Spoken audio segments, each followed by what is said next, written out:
Halo Sobat Cuan Bimani, apa kabar semuanya? Kembali lagi di YouTube channel Bimani. Dan kali ini Andre Tamba menyapa langsung Sobat Cuan yang berada di rumah, langsung dari Bursa Efek Indonesia. Dan kali ini aku sudah berada di PT CGS International Sekuritas Indonesia. Ikuti aku yuk!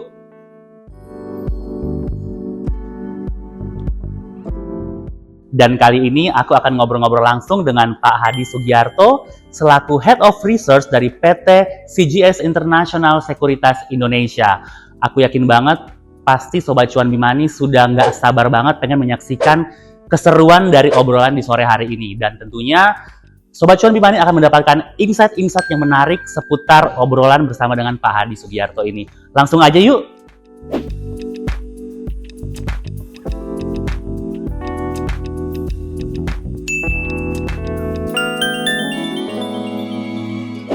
Halo Sobat Cuan Bimani, saya Hadi Sugiarto, selaku Head of Research dari CGS International Sekuritas Indonesia.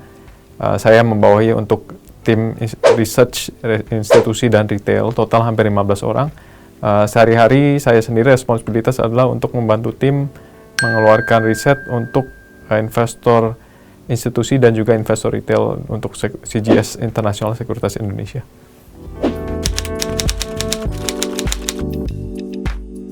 Pandangan saya sendiri sebenarnya untuk horizon yang lebih panjang ya, mungkin 6 bulan, 12 bulan, saya sih optimistis dengan IHSG.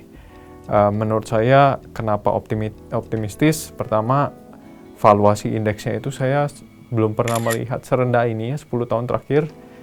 Kalau kita mungkin ada sedikit modifikasi, mengeluarkan beberapa saham, itu sebenarnya valuasi blue chip Indonesia itu udah tinggal sekitar 9 kali PE. Itu biasanya kita jarang sekali melihat seperti ini tuh kalau nggak ada krisis ya.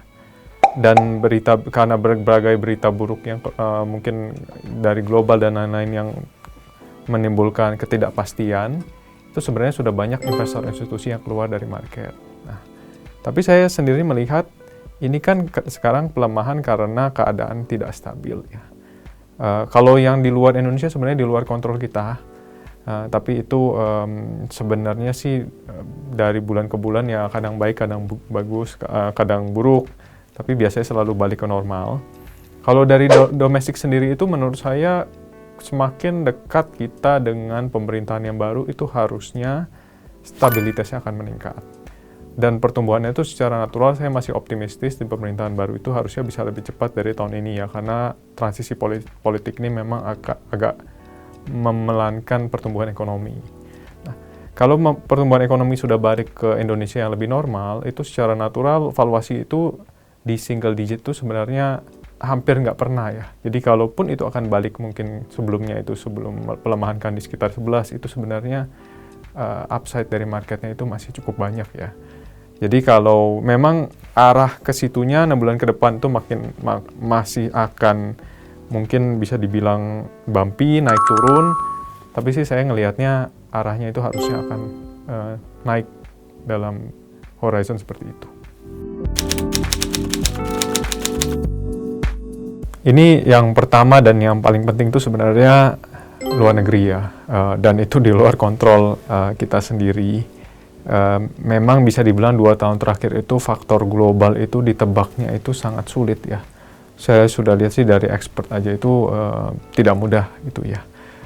Kalau mungkin diingat balik kan kita sempat ada eskalasi di Timur Tengah, lalu eskalasi mungkin Ukraine Rusia, dan kalau sekarang itu sebenarnya data The Fed yang ada tambahan variabelnya itu adalah pemilu di Amerika Serikat, dan itu akibatnya seperti apa itu karena investor global itu sekarang sedang menimbang-nimbang nih, maksudnya kalau ada perubahan presiden atau presidennya sama, itu arahan kebijakannya seperti apa, dan itu impact-nya ke dolar dan juga ke pasar modal kita sendiri di Indonesia dan bond. Nah, memang mungkin akan agak tinggi volatilitasnya sampai pemilu AS di November. Tapi kalau itu sudah lewat harusnya akan membaik, dan itu akan sangat bagus ke developing market ya, termasuk Indonesia.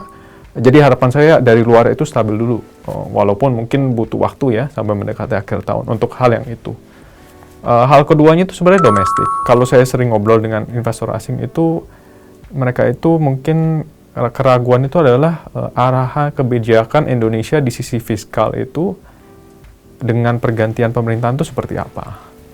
Kalau menurut saya sih harusnya arahannya masih prudent ya. Cuma memang mungkin sekarang bagian yang sulit itu adalah mungkin pemerintahan baru punya visi yang mungkin di media sedang didiskusikan, tapi kan pemerintahan sekarang mungkin mau memberi klarifikasi juga susah. Jadi ada seperti transisi yang menimbulkan bisa dibilang ini penyampaian kebijakan polisinya itu saya bisa bilang mungkin belum 100% optimal ya. Tapi kalau semakin dekat ke perubahan pemerintahan, mungkin kabinet barunya sudah pasti, penyampaian ke investornya jauh lebih jelas dan firm ya. Saya merasa hal ketidakpastian itu akan berkurang jauh. Nah, investor asing itu mungkin simpelnya semakin sedikit ketidakpastian, itu mereka akan secara natural akan balik ke market Indonesia. Dan saya rasa kalau menuju akhir tahun itu harusnya akan terjadi.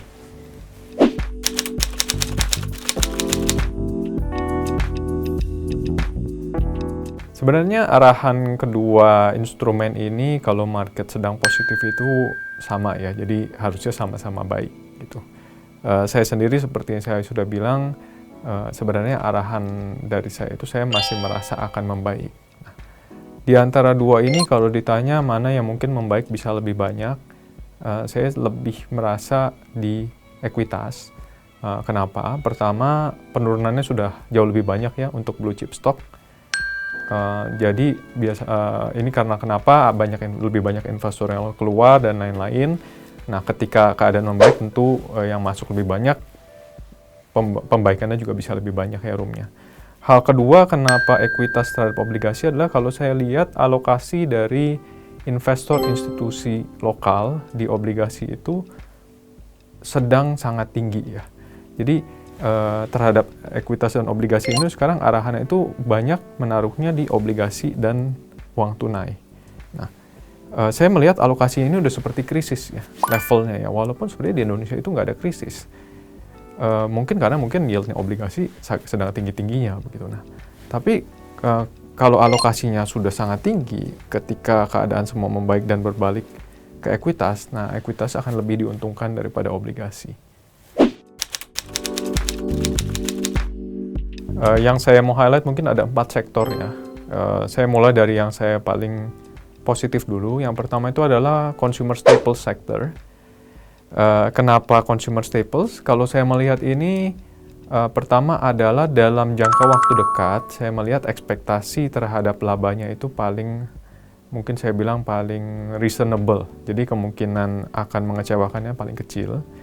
Yang kedua itu adalah arahan kebijakan dari pemerintah dalam waktu dekat dan di bawah pemerintahan yang baru saya melihat itu yang akan diperbaiki dulu pertama adalah purchasing power kelas menengah ke bawah. Salah satunya mungkin seperti program makan siang gratis.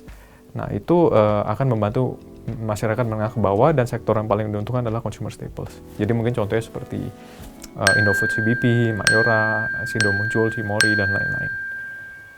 Sektor kedua yang kami suka itu adalah healthcare, terutama emiten rumah sakit. Yang saya mau highlight itu adalah Hermina.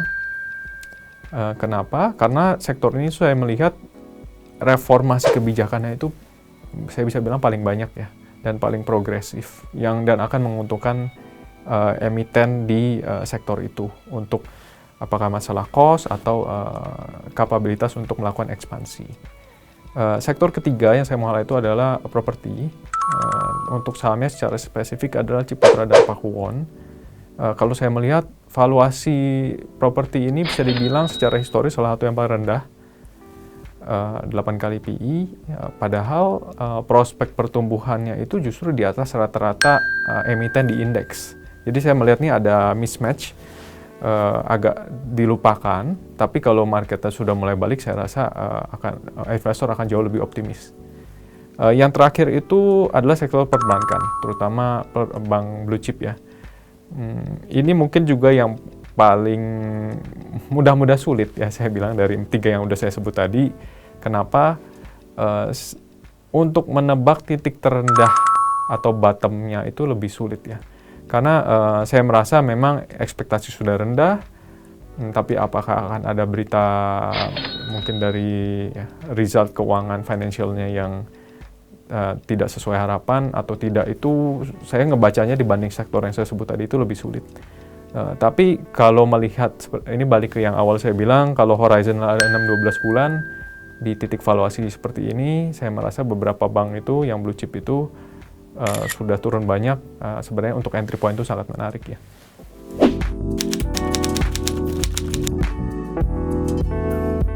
Untuk tech sector ini mungkin membandingkan dengan Amerika itu gampang sulit ya, karena mungkin tidak 100% apple to apple. Di sana itu mungkin jauh lebih develop dan sudah lebih mature ya, profitabilitasnya sudah sangat tinggi, dan bahkan mulai muncul-muncul yang berhubungan dengan AI, jadi lebih advance teknologi ya, saya bisa bilang. Untuk Indonesia sendiri mungkin memang perlu, saya sih harapannya kalau bisa ada lebih banyak emitennya ya. Jadi lebih variatif sektor ini, jadi bisa menjangkau lebih banyak segmen dari teknologi ini atau internet ekonomi ya.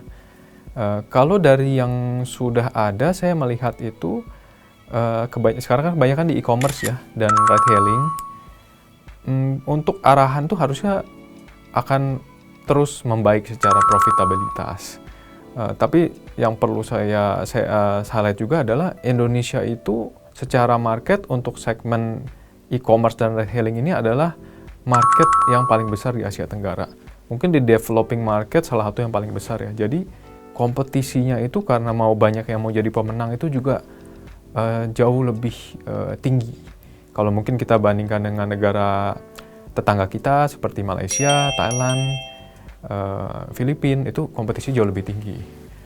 Dan untuk mencapai equilibrium di mana pemain-pemainnya itu sudah bisa mencetak laba yang tinggi, itu juga mungkin butuh waktu ya. Saya sih rasa ketika sudah mature itu kita akan bisa mungkin nggak kalah hype-nya ya dengan negara yang lebih maju di sektor teknologi. Cuma ya butuh waktu. Kalau kita ingat dulu aja Amazon kan 11 sampai 13 tahun itu nggak profitable ya, sampai dia benar-benar naik daun sekali gitu ya.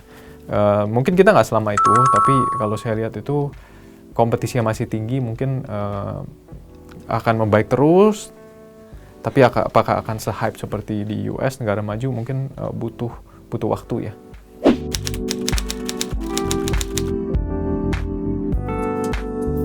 Untuk challenge sebagai head of research sebenarnya nggak beda dengan Sobat Cuan Bimani sendiri ya. Sehari-hari itu sebagai investor, karena memang tugas kita adalah bekerja dengan investor, advice supaya bisa mendapatkan cuan juga.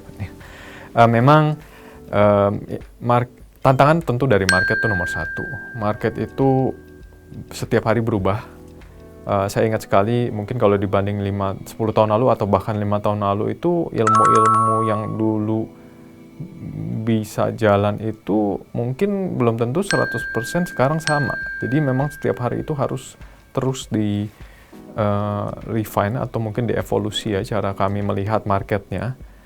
Sekarang itu faktor global itu jauh lebih berpengaruh, terutama 2 tahun terakhir, dan sangat volatile. Jadi mungkin saya bisa bilang wawasannya harus diperluas, bahkan keluar dari Indonesia itu sendiri, itu yang pertama. Dan yang kedua itu ada hal-hal seperti market flow yang mungkin 5-10 tahun lalu itu efeknya belum sebesar ini ya. Jadi mungkin kalau Sobat Cuan pernah dengar mengenai indexing, indeks tertentu kalau masuk sahamnya bisa naik. Nah itu walaupun bukan fundamental, sebenarnya sedikit banyak itu ada efeknya ke pergerakan saham. Jadi mungkin tantangannya ya market berubah terus, tapi menurut saya selama kita sehari-hari masih enjoy, belajar, mencoba mengerti perubahannya seperti apa, saya merasa sih investor yang disiplin melakukan itu tetap bisa mendapatkan return yang baik dan di atas rata-rata market.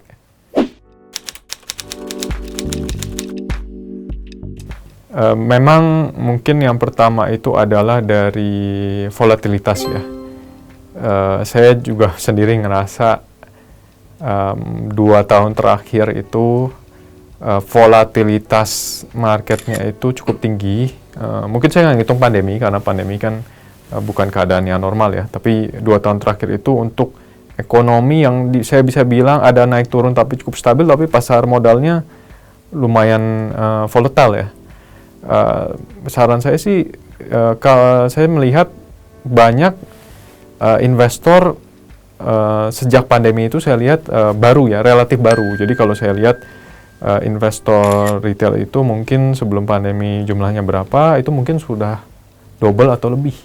Nah, mungkin saran saya ke investor yang relatif baru atau mungkin baru mulai aktif lagi di market, jangan terlalu discourage ya kalau market itu sedang turun.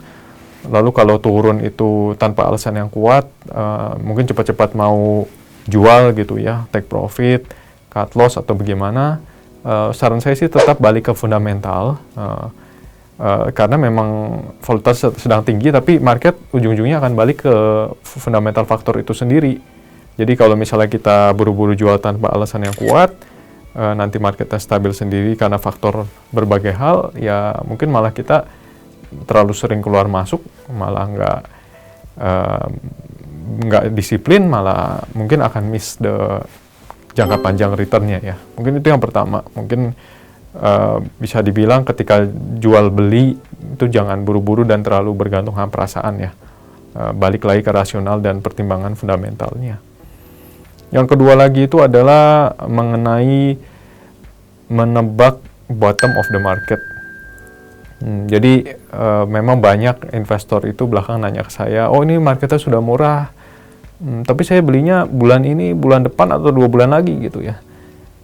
Jujur itu pun investor yang mungkin yang banyak diidolakan banyak orang seperti Warren Buffett aja bilang untuk menebak bottom of the market itu sangat sulit. Jadi kalau kita sendiri merasa sudah mempelajari lebih dengan dalam mengenai satu emiten fundamentalnya kita sudah comfortable, kita melihat prospeknya bagus, valuation sudah make sense, ya mungkin kita nggak harus coba untuk nebak bottomnya ya. Saya ngerasa kalau horizonnya di titik ini adalah 6 bulan atau lebih, itu sebenarnya market itu sudah bukan entry point yang buruk ya. Jadi nggak ada salahnya kalau sudah comfortable ya beli aja daripada mencoba menebak bottomnya. Terima kasih Sobat Cuan Bimani udah dengerin podcast hari ini. Semoga tetap semangat berinvestasi. Saya rasa sih kalau disiplin terus belajar curious on the market, saya sih 15 tahun nggak bosan-bosan ya. Jadi mungkin salam saya tetap semangat, terus belajar ya, semoga cuannya juga tambah banyak.